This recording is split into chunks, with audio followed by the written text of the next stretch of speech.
that I see the game. Every big play, touchdown, or turnover is usually set up by a series of variables. I'll go through these plays and more, focusing on the fundamentals.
it also at SEMOESPN.com and the SEMO ESPN app. Also, watch the Red Hawks Coaches Show webcast live at SEMOESPN.com. Now, let's go live to Wings, etc. for the Red Hawks Coaches Show.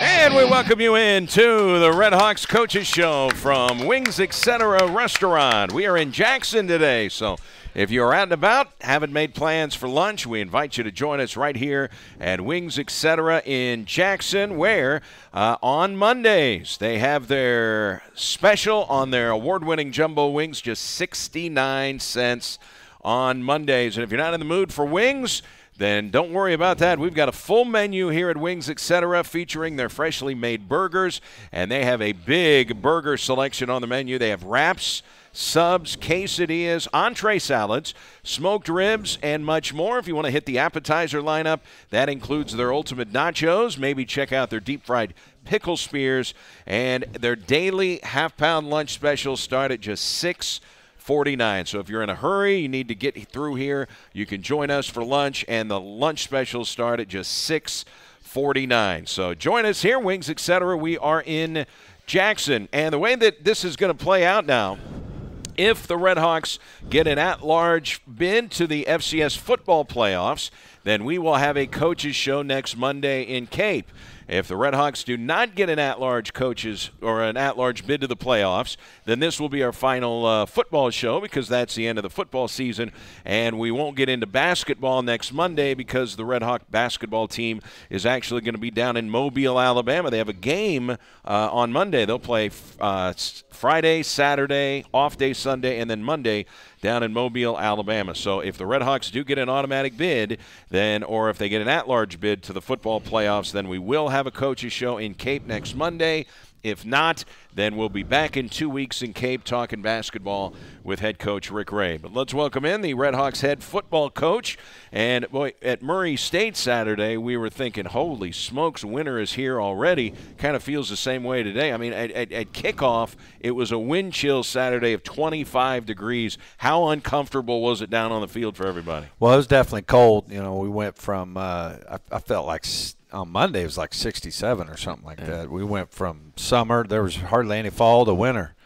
But it was definitely chilly. But, you know, once the game started, the sun was out and it warmed up a little bit, and it really wasn't bad. I thought the wind died down a little bit too. Yeah, exactly. So that was good. So to describe Saturday's game with the Red Hawks and the Racers as a wild game would probably be an insult to every wild game ever played. That game had so many twists and turns. Is that as wild? And I know it was excruciating, but was it as wild a football game as you ever been a part of? Yeah, I haven't been a part of a game like that. I've got my heart broken a couple times like that. But that, just the kind of swings that it had was crazy. You know, we start the game and all of a sudden we're up 31-0, and you're just like, wow, I cannot believe how well we're playing, how bad they're playing. You know, and but penalties were a part early, and they kept being a part of things. And you got to, you know, it starts with just really giving Murray credit. You know, they did a great job of handling that, staying in the game and keep plugging away. And, you know, we didn't handle it as well in the second half, and they found a way to battle, get back in the game. And then, you know, on the sideline, we go on a 2-minute drill. We had 3 timeouts, didn't use one of them. I mean, went right down. Our quarterback did what he's done all year, like Austin Peay and SIU. He found a way, and we scored a touchdown. You think, all right, just that's like it. Those other games, we found a way, and then we kicked the ball off, and just a miraculous play by them. Their kid made a play, and we lose the football game. I've already seen a headline that says Red Hawks blow a 31-point lead.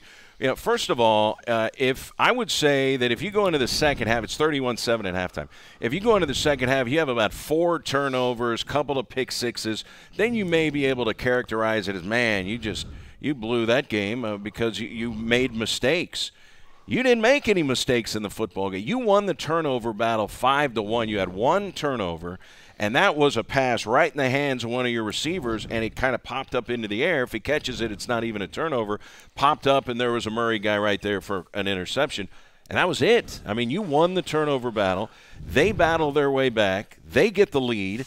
And then you, on a minute 42 drive, just an unbelievable minute 42 left on the clock, your quarterback marches him down the field, and the play he made to throw what looked like the game-winning touchdown pass, scrambles to the left, here come defenders, rolls to the right. I don't know how long Santa Catarina extended that play, Coach, but that was a big league play, and he hits Zach Smith in the back edge of the end zone with 20 seconds left, and it looks like you just pulled out a fabulous win. Yeah, I mean, I think you hit it on the head. Everybody's got an opinion, and everybody, they get a vote too. They get to vote how they look at it, see it, and they can label it how you want it. Here's the deal. At the end of the day, this is really a part of building a program. There's a different kind of pain than there ever has been in the locker room because we finally had something to lose. We've never lost anything before because we weren't good enough to be in the contention. And when you're you're in a playoff, we lost a conference championship. That's what happened. But this is also a part of just building a program and learning from it. I think that probably our biggest key mistake is we got frustrated. And so when you act out or react from frustration, that's never good. And so what we have to do is do a better job when things aren't going well, and we can't assume that they're always going to go well. Just because we have a good football team doesn't mean that Maury's not going to make their plays. But when they started making plays, there was a time where it felt a little bit like last year and the year before. And so we got to get back to the culture about how we go about our business and not let that creep in on our sideline like it did on Saturday. You look at the way you built the 31-point lead. You weren't marching the ball up and down the field on offense. Right. It was the defense that gave you – I mean, Murray's defense did a nice job they did. Containing you for the most part, but you made the play at the end, which looked like it was going to be a game-winning play. But you forced 4 first-half turnovers. 2 of them were immediate scores. Justin Swift returns an interception, 76 yards for a touchdown. He returns a fumble, 33 yards for a touchdown. Your defense forced all 4 of those turnovers, and 2 of them were scoring plays. So all your scoring in the first half basically came off your defense. Yeah, and they just did an amazing job. We talked a lot about it. We felt like their quarterback had bad ball security, and we needed to take advantage of that, and they did. What was amazing is, Swift made that pick and had a long run. Who made the block to spring him was Zach Hall, who came from all the way across the field. And that's just an example about how hard those 2 linebackers play. I mean, they just leave it all out there. And I think we got tired. Our defense ended up taking 107 snaps. Well, part of that is because the offense didn't get a first down in the third quarter. So, you were on the field almost the whole third quarter, right? Plus, obviously when you score, you go right back out there. Yeah. And so it was just, one of those games. That's what happened, and we got tired at the end. There's just a lot there to learn from. And as you go into the halftime locker room, it's 31-7. I know you have personally pointed out several times. You said one of the things that I would like to see us get better at is not allowing the opposition to score right before halftime. You've said that several times. Yeah. They go down and they end up scoring before halftime, but they were helped out by a couple of penalties on that drive. If they don't probably get the penalties, I don't think they score before halftime. Exactly. Don't you think? Well, I think that's what I talked to the team this morning about.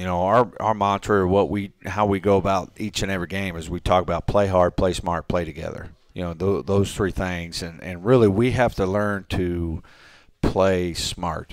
And when you are playing so hard, what happens is then all of a sudden you're reckless, and then bad things happen when you're reckless. And we hit a guy out of bounds, is 4 yards out of bounds. And, it was a redshirt freshman. We do have some young players that are playing. It's exciting that they're playing, but they are young, and they have to learn ahead of a curve a little bit and not to make those kind of mistakes, because ultimately the penalty thing's on me.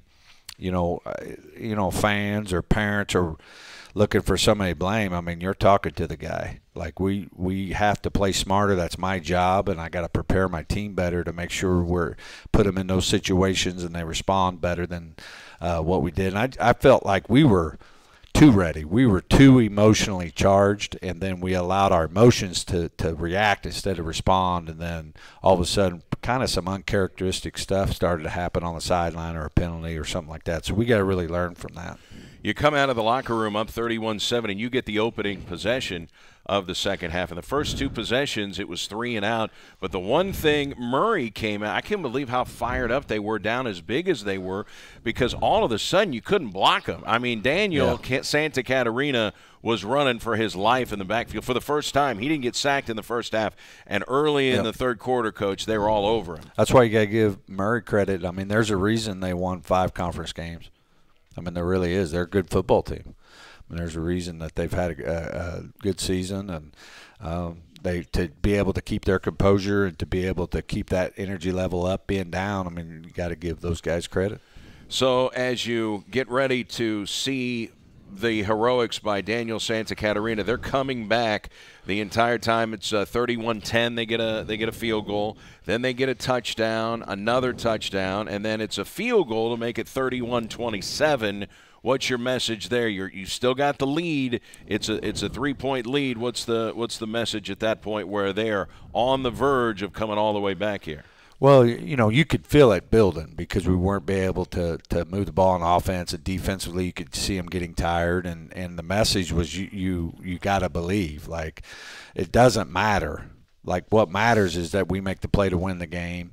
Don't sure when that's going to happen, but we got to keep it together, and you know, I thought we didn't. I thought until that fourth quarter, you know, we got that turnover kind of late in the fourth, but we weren't 3 and outed after that fumble recovery.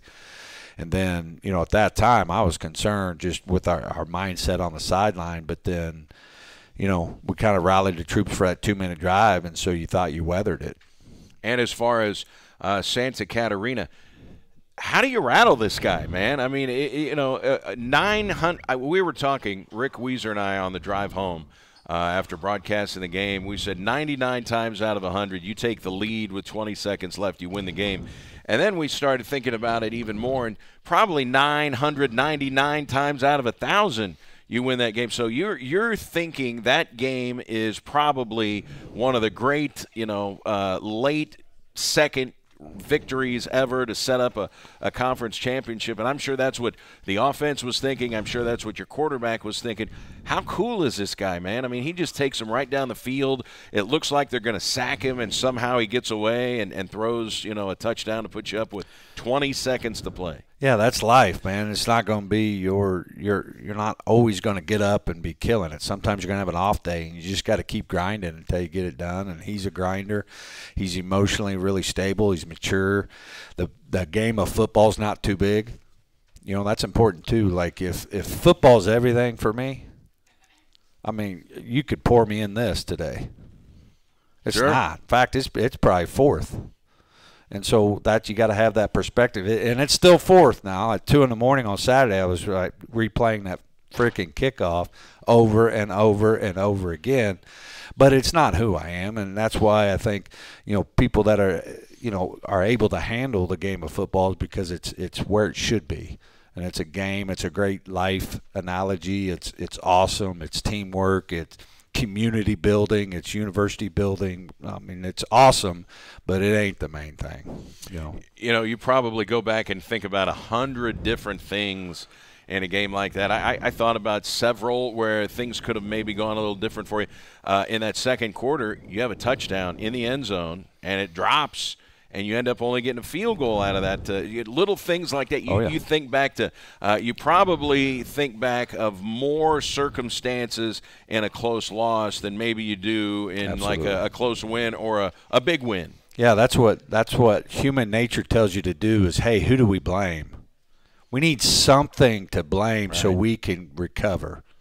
And the answer is it doesn't matter. There's plenty to blame. And we don't even have to understand this loss. We will someday. We'll understand why we needed to lose that game. But we don't today. We just need to get up and go prepare and practice. And then tomorrow we need to get up and go prepare and practice. And then eventually we'll all truly understand why we needed to lose that game and what that actually ended up giving this team and the people in it. And you look at that final play with the kickoff, Coach. Nico Letang, that was a perfect squib kick, right? Yeah. I mean, when you call for a squib kick and 100 teams out of 100, anybody who's watched football for any length of time, when you take the late lead and you have to kick the football off, everybody squib kicks. Right. You just do. It screws up the timing. Right. Once they get it, the clock's running. They have to field it. They can't fair catch it. So you feel like, in a Hail Mary situation, that's going to give you better odds. And they made those plays. But if you're teaching Nico Letang to squib kick it, you exactly. squib kick it to the 21-yard line, right? Right. I think if I got a crystal ball to do it again, we would have kicked it to maybe a different player. It ended up going to their returner, which you wish we could have maybe kicked it to a different player. But that's the road you can't go on. But that's a squib kick. You can't even tell. That's what we should have done. They did a better job than we did. I couldn't even watch it, and I wasn't even going to show my team. Like, it's that heart-wrenching. But really, to move forward, we had to watch it, because that needs to die. We can't let Murray beat us twice, and so we need to gut up, throw up on each other. But then we need to move on, right? And so we needed to watch it. We needed to look at it. But then now it's all about moving on. So when you did look at the kickoff, it looked like he was jammed up on the sideline. I mean, it looked like that kickoff was going nowhere, didn't it? Yeah. I mean, let's stop talking about it. So, but my point was, everyone squib kicks, and that was a good squib kick. Exactly. Yeah, I mean, that's why people say you blew it. I mean, Murray won it. I mean, that's 1 in 1,000 that exactly. a kid is able to return that. So here's the scenario now. You've got 2 losses in conference play. If you can, again, not let Murray beat you on Saturday, you come back, you win the game against Eastern Illinois, who, by the way, just put 55 points on Austin Peay. So, I mean, their offense is percolating. In terms of the top 3 scoring offenses in the OVC, SEMO won in conference play. Jacksonville, who won the title Saturday, number 2. Eastern Illinois, number 3. Big offense coming in here. Yeah, big game. That's what I got to do as a head coach. I got to refocus at Bay and just understand, we've been on the OVC mission. That mission is canceled. It's over. We're on a new mission, and that's called the playoffs. And so it doesn't matter what you think on Twitter or what your uninformed brother thinks. We have a great chance. Not a good chance, a great chance. But we won't be there if we don't play well. So all the energy needs to go into playing well, because you don't compare years, because people don't understand. Right. Like, every year's different, and so at the end of the day, they take 24 teams, and they don't nitpick like people think they do. This is big picture thinking. They're going to look at the best 24 teams, and they're going to go off wins. Like, at the end of the day, if you have 8 Division I wins, there's not going to be 24 teams that have that. And so you're going to force them to pick a 7-win or a 6-win over us, and that could happen, and we can't control it. If that happens, we're not going to, we're going to accept it, But I feel like if we play well and we win, in fact, and Brady is going to come up here and talk, but we just put a bid to host a game, to host a playoff game, not only get in. Like, we want to host one, and that's the message to the team. Like, let's go. Show this committee and our fans and community that we got a good football team here, and we want to keep playing. So the scenario is, I think most people kind of looked at, and it's certainly human nature to look at what happened to Austin Peay last year, not getting a bid. But that was last year. That's a different field. Everything was totally different with Austin Peay. Then this is a new field. The committee is looking at a lot of different factors. Now, last year, Austin Peay went 8-4. They went 8-1 against FCS teams. They lost 3 money games. You say they may have been the only team in the country that played 3 money games, but they've got to pay for that new stadium. They've got to pay for all those renovations they made to the stadium. So they lost 3 games to FBS schools. And some believe that even though those were FBS schools, maybe that somehow cost them. I don't know. But as you go in, if you would win this game against Eastern Illinois, you've got, 8 Division I victories and only 2 losses. And one of those losses came on the flukiest of miracle kick returns with 3 seconds to play in a football game where it looked like you had the game won. Last year's Austin Peay team, they did not have a quality victory like you do over Jacksonville, over the 4th-ranked team in the country. So there are some differences from Austin Peay not getting a bid last year to you hoping to get a bid this year. Right. It doesn't matter. I mean, last year has nothing to do with this year because it's the other 130 people. The other 130 teams, what has happened to them? The Valley is way different than it was a year ago. Lots of teams don't Northern even have Iowa 7. and Illinois State suffered they tough both losses, and they're so probably it's just out. a different. It's just different. It has, I think Austin Peay gets in this year at 8-4. I think you're right. So it's not that it wasn't what Austin Peay did or didn't do. It's what the big picture did that year. Something else, I think Kennesaw State is a top 5 team in the country. Jacksonville won the title because they played their final conference game Saturday. They just walked over Tennessee State. So they're done, and they won the championship by virtue of your loss. But they play Kennesaw State out of conference, team that knocked them out of the playoffs last year. All of a sudden, I think you're rooting for Jacksonville in that game, right? That makes your win that much better, and Jacksonville's more highly ranked if they beat Kennesaw State than if they lose to Kennesaw State. You bet. And, they're OVC, they're a teammate of ours, and we'll be rooting for them, and it helps that they played that offense last year, because they run the triple option like a Navy and all these, so that's a little unique, and, I think they're good enough to beat them. And everybody thinks Kennesaw State's I think they're even higher in top 5. They're really, really good, and so that's definitely a game that I'll be looking forward to checking at the end of the day Saturday. So your message to your football team is this: first of all, it's Senior Day. That's a big enough message. Secondly, there is a chance that you get a playoff bid, but there is zero chance if you don't go out there and beat Eastern Illinois. Yeah, my message is, first of all, we got to heal. And we got to take the time to heal. We need to rest. We need to just heal from that loss because, it doesn't hurt unless you have it all out there.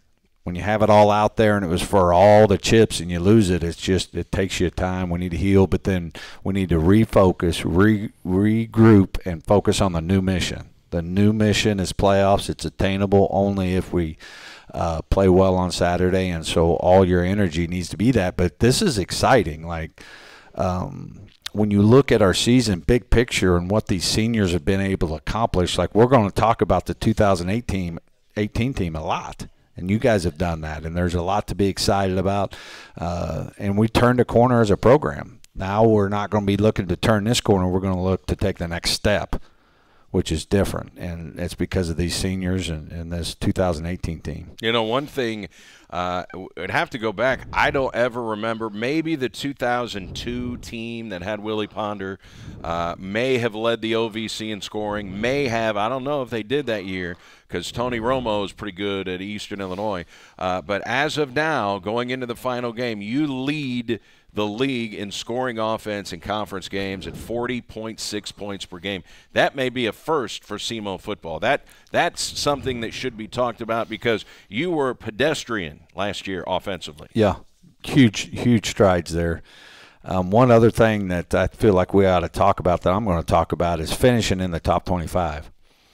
You talk about something to be prideful about. You talk about something that could elevate our recruiting. Is finish in the top 25. You walk in a home and you talk about what we've done and what we've been able to do, plus we're a top 25 program. There's 130 schools that play Division I AA football. So it really sets yourself apart. And so if we win, even if you miss the playoffs, I guarantee you we're going to finish in the top 25. And so, there's just a lot to play for, a lot to be excited. We just got to move on from this loss. That's really the key. I know the weekly top 25 polls come out around this time. Jeff Hansa is here. I don't know, Hans, if you have seen 23 in the coaches poll? In both. Okay, so you're still top 25. Okay. You win your game Saturday. Man, it would just sound wrong that a team in the top 25, doesn't make the That's FCS what I'm saying. playoffs. That's why everybody that – everybody gets a voice, right? It's a Twitter voice or a Facebook voice, but they really don't understand, because it's really not about necessarily what we've done. It's also compared to what nationally is going on. Like nationally, we're still in the top 25, and so 24 teams make it. Like we're here, we're there. Like let's go. All right. Also, we'll see how the voting comes out. But, man, if you're voting for Defensive Player of the Year in the Ohio Valley Conference, I mean, aren't the two guys at near the top of the list? I think Zach Hall would probably be number one, but after what he just did, Justin Swift, another OVC Defensive Player of the Week award, scored 2 defensive touchdowns on the road at Murray State in a big football game. One of those two guys is probably going to be the Defensive Player of the Year, right? Yeah. I mean, we can't control that. We get our vote. I think our team really appreciates those two about how hard they play and the type of plays they've made for this football team. So regardless of what, all these other people rank them, I think we all know the value of those guys, and they're coming back, and they're going to be better next year, and just love how hard those guys are playing for teammates. And not only is Zach Hall the leading tackler in the OVC, Coach, but he is averaging 3 tackles more than the next closest guy in the league. And it's not just about tackles. It's about his interceptions, forced fumbles, 2 blocked field goals, a safety tackle. I mean, just all of the other things that Zach Hall does, in addition to being, hey, nobody is a better tackler in the league. I mean, I'll be really shocked if Zach Hall doesn't win the OVC Defensive Player of the Year. Coach, and if he does, speak to how worthy he would be of winning that award. Well, I'm gonna challenge you that he also need to give credit to the D-line. Yeah. Because it still goes back to that thing. Nick Thompson got a pick, his first pick, and it was on his birthday. Tipped ball by Clarence Thornton. No one talks about Clarence tipping the ball. They talk about Nick intercepting the ball. But this is still a team sport. Our linebackers are good, but they really benefit from our D-line, and our D-line is playing well, and a lot of juniors and sophomores there too, so just lots to be excited about. I know Zach and Justin would say the same thing. They're very fortunate to play with those D linemen. Yeah, and if Justin Swift, he's probably going to get a lot of votes. He's the 6th leading tackler and 2-time OVC Defensive Player of the Week. The one other thing I'll say about Nick Thompson, who is from Malden, who had the interception on the tip ball, that was a heck of a catch. That was a diving interception. That wasn't just something that fell in his hands. Yeah, and it's great because that was the one thing we needed him to get better. When you're in high school football, defending the pass doesn't happen a lot. And so he really had to build skill in the passing game, and for him to make a play in a passing game like that says a lot, and happy for him. All right, so again, we don't know if this is going to be the final coaches show or not, but we want to talk a little bit about some of the achievements and some of the players on this year's team and guys that are coming back next year as well with Coach Tom Matukowicz a little bit later. Brady Barkey, the athletic director, is going to join us. One more quick segment with Coach Took. When we come back, it's the Red Hawks Coaches Show. We're at Wings in Jackson on SEMO ESPN. Wings, etc. in Cape and Jackson beg to differ. They take their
Welcome back to the Red Hawks Coaches Show at Wings Etc. Restaurant in Jackson. And our final segment with Coach Tom Matukowicz. Don't forget, 1 o'clock kickoff. Saturday, Eastern Illinois will be in town. It's senior day. Red Hawks with a victory, still with an opportunity to put pressure on the selection committee for an at-large playoff berth, looking for their 8th win over a Division I opponent this year. The Red Hawks have a chance to go 8-2 against FCS competition and still ranked in the top 25. They are number 23 in both the coaches and the stats media poll. We want to remind you that if you're stopping by for lunch at Wings, they have daily half-pound lunch specials that start at just $6.49, and their food and drink specials are really throughout the week, but on Mondays specifically, they have their 69-cent award-winning jumbo wings. They have a terrific kids menu, and they are open 7 days a week at Wings in both the Cape and the Jackson location. They're open late on the weekends because the games go late. They've got Monday Night Football coming up tonight, so you can certainly watch all of that right here at Wings, etc. Coach Tom Matukowicz, as you get ready for Eastern Illinois, you'll be saying goodbye to several impact seniors in your program, and certainly it'll be the final game for your All-American running back Marquez Terry, who's got a really good chance to win the OVC rushing title. But what an amazing career this guy has had, and along the way, I don't know how long it's going to be before it's broken, if anyone will ever break it, but 311 rushing yards in your win at SIU. That is an all-time conference record and an all-time SEMO record. Well, I think that just gives me a good opportunity to just talk about the difference that Quez has made. And, you know, statistically can't even come close to the impact he's had on the roster. I mean, he is as good a leader as I've ever been around. It's different. You know, he's not a vocal guy. He's just such a humble guy. Like, he truly cares about his teammates. He'll, behind the scenes, you know, talk to guys. He brings them to church on Sunday. I mean, just where people have no idea, just where he's not trying to do anything but care about his teammates. You know, he's going to be a super successful businessman. He's already got a plan with there, and I hope he gets to play in the NFL. If he doesn't, he's going to be wildly successful. His mom, you know, they don't, you know, from Georgia, so they don't get to see a lot of games. So they're coming up this weekend, him and his little brother. And so it's just going to be a special time. It's going to be a special time for all these seniors. And, you know, the impact that these seniors have had, they've really, you know, they've got our culture right. They've improved a lot of things on the field.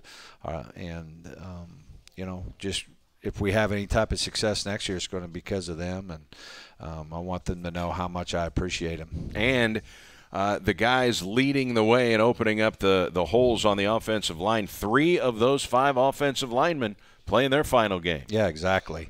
And they've done a great job, and we're certainly going to miss those guys, and we got to do a good job recruiting offensive linemen in the off season. And you know, it's just like, that's what makes this game so special. I tell them all the time, you know, this team is going to die, and it's going to die forever. And then 2019 will be birthed out of this team, and that's what makes our game so fun and so hard, so crazy. Everything is just, it all starts over again, you know, at some point, and you know, you pick up the pieces and you move forward. You figure out how we can get better. What do we need to improve as a program? How do we move the needle in every single aspect? And that'll be what we do afterwards. But I really feel like this football team has a lot of football left, and I think even in the playoffs, like, whoever we get isn't, you know, I don't think they're going to be too excited about playing us. Like, I think we have a good football team. I really do. And so, you know, we can't get there unless we handle business this weekend, and we make sure we respect our opponent. Eastern Illinois is just a really quality football team. They've kind of gotten it together. They struggled early, but they've won 2 out of the last 3 and really have hitting on all cylinders. And so we need to really play well this weekend. Yeah, I don't want to shortchange the offensive line. You've got 4 seniors up there. Drew Forbes, Lucas Orchard, Junior Pierre, and Jimmy Quaitz are all playing their final games. as Redhawks. Richie Eisenhart is going to be there as far as a wide receiver that is a senior. Other than that, Coach, on that, and as far as the starters go on offense, we talk about the linemen, but Richie Eisenhart is not a senior, but he has certainly come on here in his senior season. You're not losing a lot of guys, obviously Marquez Terry, on the offensive side of the ball at the skill positions. Yeah, exactly. I mean, I think anytime the number one thing is the quarterback. Like, that's the hardest thing to play. It's the hardest thing to replace. So certainly when you bring your quarterback back and how Daniel's playing, you feel great about it. And then you look statistically, we're going to bring back a bunch of yards, in the passing game. And I think you saw our young running backs, we're not going to be Quez-like, but there's some good players there. And so now we just got to make sure we get some good depth in the O-line. And we do have some young offensive linemen that I think will improve also. Only one of your front seven are seniors. Your three defensive line starters, none of them are seniors.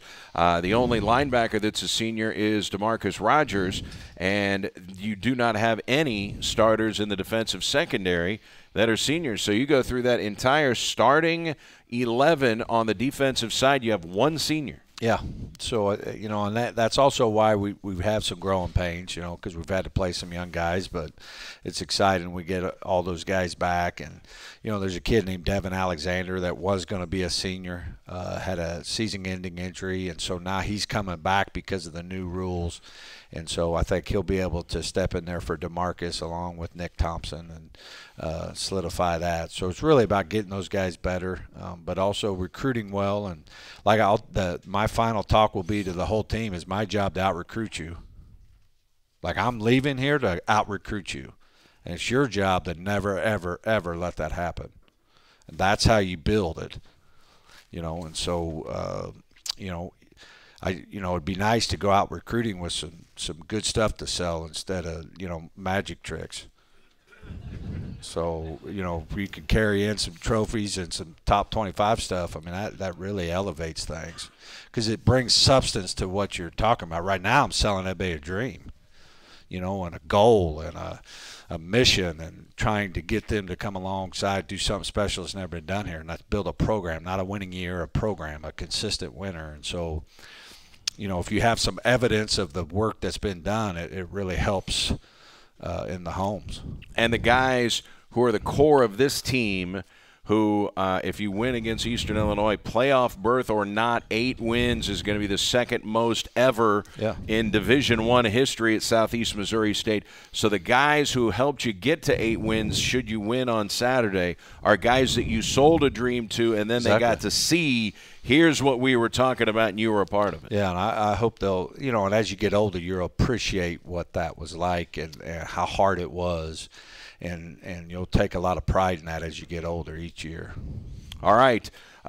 Before we get Brady Barkey up here, we'll take one final timeout, but we want to ask you, game plan Saturday. What are the keys for you to get on the field and get the job done against Eastern Illinois and put some pressure on that playoff committee that, hey, there's a top 25 football team in Cape Girardeau and they deserve a playoff berth? Well, I think number one is we got to be ready to play. The most important thing is we move on. We can't let Murray beat us twice. Number two is we got to make sure we handle the turnover margin. It's the same that it's always been. If we handle that, we're going to have a great shot to win this football game. Then offensively, we got to be able to play some one-on-one. They're going to load the box. They're going to make us throw it, and we got to win those one-on-ones. We got to protect. We got to give Santa time to hit them. All right. It's going to be Saturday at 1 o'clock, and hopefully we'll have another coach's show next Monday over in Cape because you got a playoff bid, Coach. Thanks so much for the time all season. Yeah, appreciate it. All right. That's Coach Tom Matukowicz. The athletics director at SEMO, Brady Barkey, is going to join us when we come back. Final timeout. Red Hawks Coaches Show, Wings, etc. in Jackson on SEMO ESPN.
For the best in local sports talk and play-by-play, it's SEMO ESPN.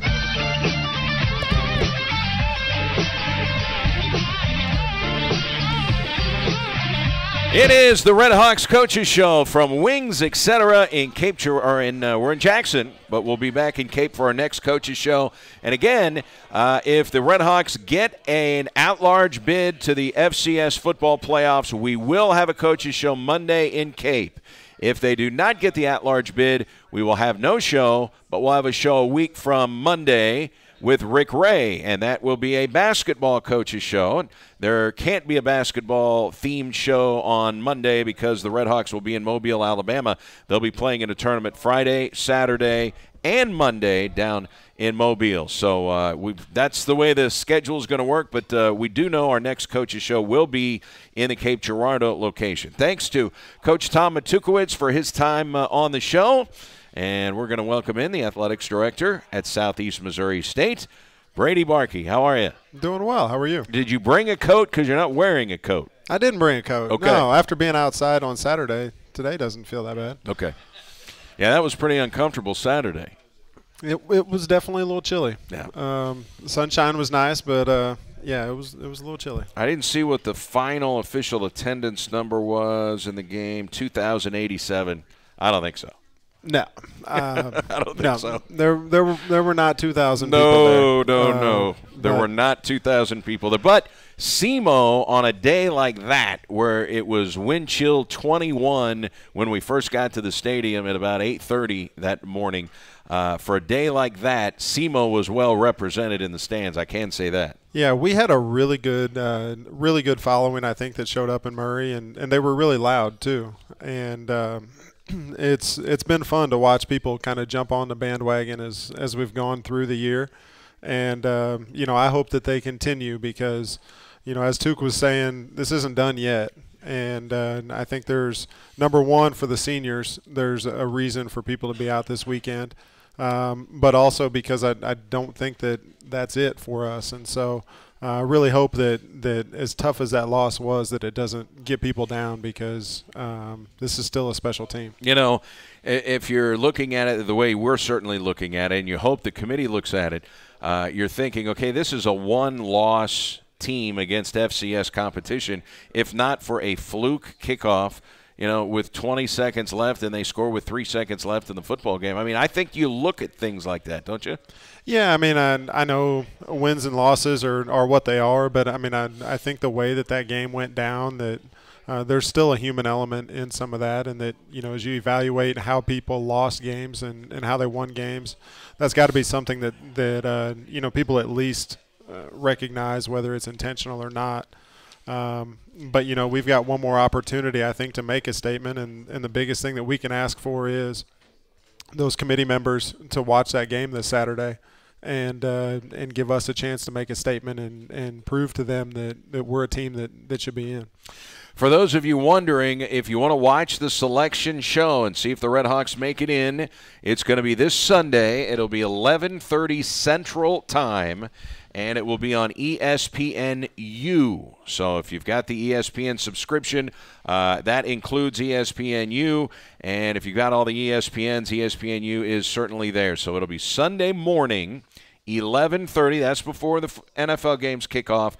Sunday morning, 11:30, ESPNU, to keep an eye on that. And we will not be playing basketball down in Mobile, Alabama. So the Red Hawk basketball team will be able to keep an eye on that and hopefully get excited when the Red Hawks name is called. Now, as far as bidding on a home playoff game, it looked like you were in line for a potential conference championship, which carries with it the automatic bid to the playoffs that the Ohio Valley Conference is granted.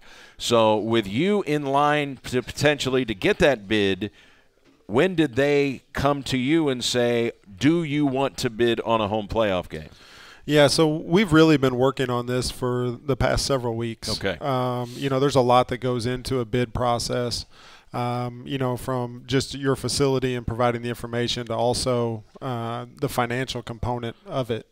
And so, even after this past week's game, I still feel confident enough that we have a legitimate shot to be in the field.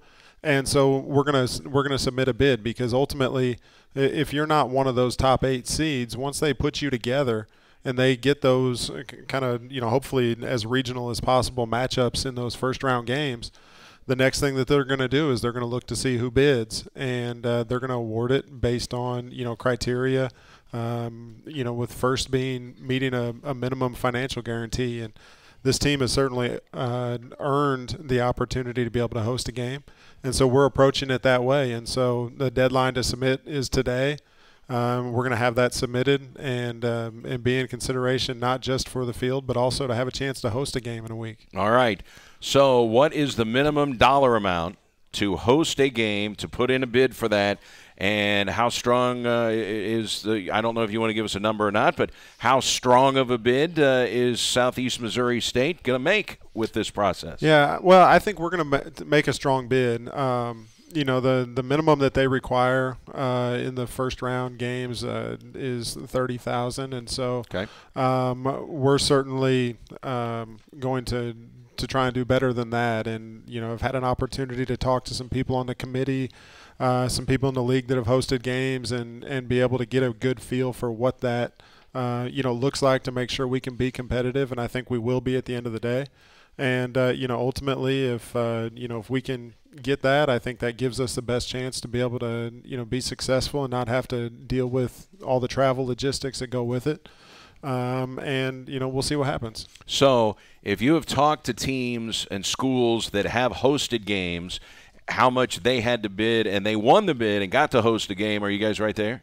Yeah, we've got a pretty good chance. All right. So that is a positive. Yeah. What are the criteria? I mean, obviously the money is something, but if your facilities, aren't up to snuff, then you're probably not going to be considered. So what are the criteria other than the dollars? Yeah, so I mean, from a facility standpoint, there's some checklists that you've got to be able to make sure that you can accommodate, especially in the press box. When you deal with instant replay, you also deal with being ESPN3 Productions and having their crew come in and be able to have broadcast space for them and accommodate all of the, game operations that you need. But then it also comes down to making sure that, your lights meet the lighting requirements to be able to do a TV game. Should we get one that's night, or that you're using the lights for? And so the renovations you made several years ago, you're in good shape. Yeah, so after the 2010 season, when we didn't meet some of those facility requirements, we were able to make improvements. And so now being able to go and look at those things and see that we meet those minimum requirements, that kind of gets us over that initial hurdle. And then, you've got the financial component. But then also I think at the end of the day, it's also going to come down to, attendance records and attendance potential and those types of things where, we hope that if we have an opportunity to get it, that, fans come out and support that and embrace it, because, at the end of the day, it'd be the first playoff game in Cape Girardeau as a Division I institution. And so, you'd like to think that that's a big deal, even if it is Thanksgiving, that people can set aside, that shopping for just a few hours to be able to come and support a program like this. So that will be Saturday, 1 o'clock, and it goes without saying the message needs to be out there. The Red Hawks are not, it's not curtains on their season for a chance for a playoff because they lost at Murray State. We need a big crowd on Saturday. Yeah, I mean, ultimately, I think after you put the AQs in, there's a big host of at-large spots, and the number of 8 Division I win teams isn't that big. And so, you're going to put us up against, realistically, a lot of 7-win teams, or, possibly a couple of 6-win teams that sneak into the discussion. And so, I think our resume is strong. I think the signature win and the way we did it with Jacksonville State is a big win. And, their game against Kennesaw is going to be one people are going to watch, because it gives an opportunity to show people that the OVC is better than maybe what, sometimes people give it credit for. And so for any Red Hawk fan who may have been, man, I'm rooting against Jacksonville, for Kennesaw State or whatever. No, not now. Yeah, it's a big win for for them, a big opportunity for them to have a statement game that shows what our league is like, and that can only benefit us with us going and beating them the way that we did. And so, those are the kinds of things that this next week we're going to really watch some of these matchups and see what happens. And we were fortunate, a lot of teams in that 20 to 35 range, kind of slipped and lost some games too, and really kind of gives us a second chance, I think, to be able to make the way into the field. All right, let's move from football for a second. We've got the first home men's basketball game tonight. Coach Rick Ray's Red Hawks will host Quincy, the Hawks, a Division II school, and that's going to be at 6:30 tonight. So college basketball at the Show Me Center officially begins tonight. Yeah, it starts earlier and earlier, doesn't it, every year? It really does. But no, that's I'm really excited to be able to get them home, for fans to be able to start to see some of that talent. Had an opportunity to go and watch them at SLU, and really was impressed with some of the things that they did late in the game. And as we started to make a comeback there in the second half, and you look that you've got 3 freshmen and a sophomore on the floor. To me, that's really encouraging about what the future holds for that program. People are going to see a lot of talent and a lot of young guys that are going to, inevitably have some growing pains through the year, but it's as talented a team, I think, as Coach Ray has had since he's been here. Red Hawk women, if you'd like to see them, you may have to take the day off on Wednesday. They're playing a noon game at SIU Carbondale, like the classroom on the court game that we have every year at the Show Me Center for women's basketball. SIU's doing the same thing. They're expecting 2,600 grade schoolers to be at the SIU Arena Wednesday. Yeah, if I could get grade schoolers to come to every one of our sporting events, I would, because they are the loudest screamers that you'll ever hear. They have no idea what's going on, but they are loud. And so we'll have one of those games actually in December and be able to have a similar type of experience at home. But, yeah, that's another one of those teams that have, Coach Patterson has some young players there. But, returning people like Tecia Thompson and who just Adriana scored 32 points and grabbed 12 rebounds the other day at Bradley. They're gonna be a team that is gonna fight in the OVC when that season rolls around for conference play, because there's a lot of talent on that one. And with the Red Hawk volleyball team, they're the number 6 seed. They're getting set to go in the OVC volleyball tournament. Yeah, and volleyball is really happy for Coach Yankas, because they turned around this year, had a much better year this year than last year, and again brought in some young players, and don't graduate a whole lot, but they're playing pretty well down the stretch. Of course, they lost a couple this past week, but hopefully they'll be able to go and make some noise in the tournament as well. And it's just been a really good year so far. I think most all of our teams have, improved their finish from a year ago, and it just feels a little bit different in terms of, the swagger that people have. Also, for anyone that is a big Red Hawk baseball fan, they start early. I mean, all of a sudden you look up, it's the second week of February. That's when they play. I think they open at home.